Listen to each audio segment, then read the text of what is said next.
قصہ ہاروت اور ماروت کا۔ ہاروت اور ماروت بڑے پرہیزگار فرشتے تھے۔ تمام دیکھنے اور سننے والوں کو السلام علیکم۔ حضرت ادریس علیہ السلام کے زمانے میں انسان بہت بدعمل ہو گئے تھے۔ فرشتوں نے بارگاہ الہی میں عرض کیا کہ مولا، انسان بہت بدکار ہے اور یہ خلافت کے لائق نہیں، انہیں معزول کر دیا جائے، یا کم از کم خلیفہ یہ رہیں اور وزیر ہم، تاکہ ہم ان کے بگڑے کام سنبھال لیں۔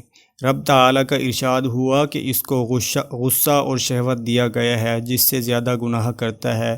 اگر یہ چیزیں تم کو ملیں تو تم بھی گناہ کرنے لگو۔ فرشتے بولے کہ مولا کریم، ہم تو گناہ کے پاس بھی نہ جائیں، خواہ کتنا ہی غصہ اور شہوت ہو۔ حکم ربی ہوا کہ اچھا، تم اپنی جماعت میں سے اعلیٰ درجے پرہیزگار فرشتے چھانٹ لو، ان کو غصہ اور شہوت دے دیتے ہیں، پھر امتحان ہو جائے گا۔ چنانچہ ہاروت اور ماروت، جو بڑے ہی عبادت گار فرشتے تھے، انتخاب میں آ گئے۔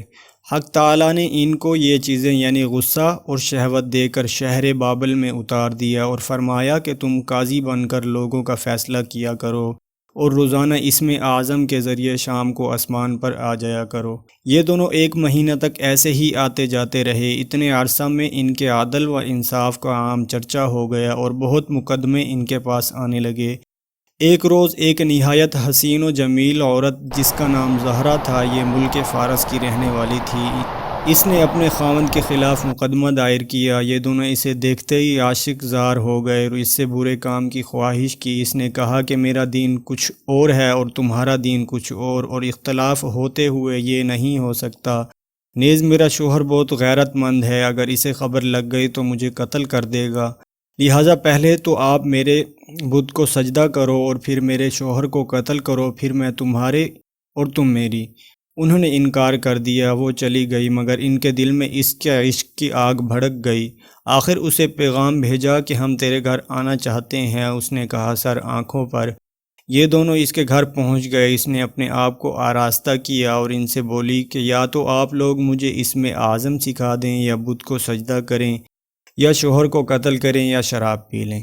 انہوں نے سوچا کہ اسم اعظم اسرار الہی ہے، اس کو ظاہر کرنا بہت ظلم ہے، بت پرستی کرنا شرک ہے اور قتل حق العباد ہے، لاؤ شراب پی لی۔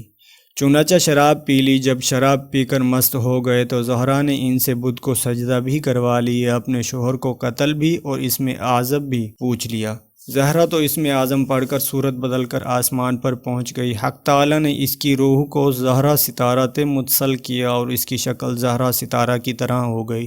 جب ان کا نشہ اترا تو یہ اسم اعظم بھول چکے تھے اور اپنے کیے پر نادم شرمندہ تھے۔ حق تعالیٰ نے فرشتوں سے فرمایا کہ انسان میری تجلی سے دور رہتا ہے۔ یہ دونوں شام کو حاضر بارگاہ ہوتے تھے، پھر بھی شہوت سے مغلوب ہو کر سب کچھ کر بیٹھے۔ اگر انسان سے گناہ سرزد ہو تو کیا تعجب ہے۔ تمام فرشتوں نے اپنی خطا کا اقرار کیا اور زمین والوں پر بجائے لعن طعن کرنے کے ان کے لیے دعائے مغفرت کرنے لگے۔ قرآن مجید میں آتا ہے وَالْمَلَائِكَةُ يُسَبِّحُونَ بِحَمْدِ رَبِّهِمْ وَيَسْتَغْفِرُونَ لِمَنْ فِي الْأَرْضِ۔ پھر یہ دونوں حضرت ادریس علیہ السلام کی بارگاہ میں حاضر ہوئے اور شفاعت کے طالب ہوئے۔ آپ نے ان کے حق میں دعائے مغفرت کی۔ بہت روز کے بعد حکم الہی آیا کہ ان کو اختیار دے دیجئے، یہ یا تو دنیاوی عذاب قبول کر لیں یا آخرت کا۔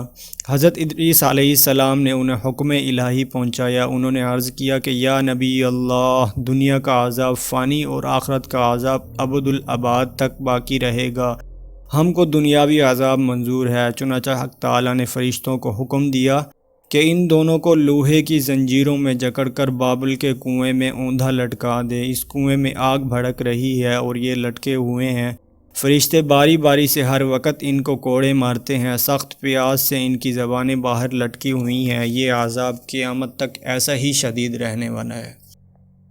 وآخر دعواہم الحمد للہ رب العالمین۔ اگر آپ کو ایسی ہی ویڈیو پسند ہے، آپ کو ہماری ویڈیو پسند آتی ہیں، تو پلیز ہمارے چینل کو سبسکرائب اور بیل کے آئیکن کو دبا دیں، تاکہ ہماری ہر نئی آنے والی ویڈیو آپ تک بآسانی پہنچ سکے۔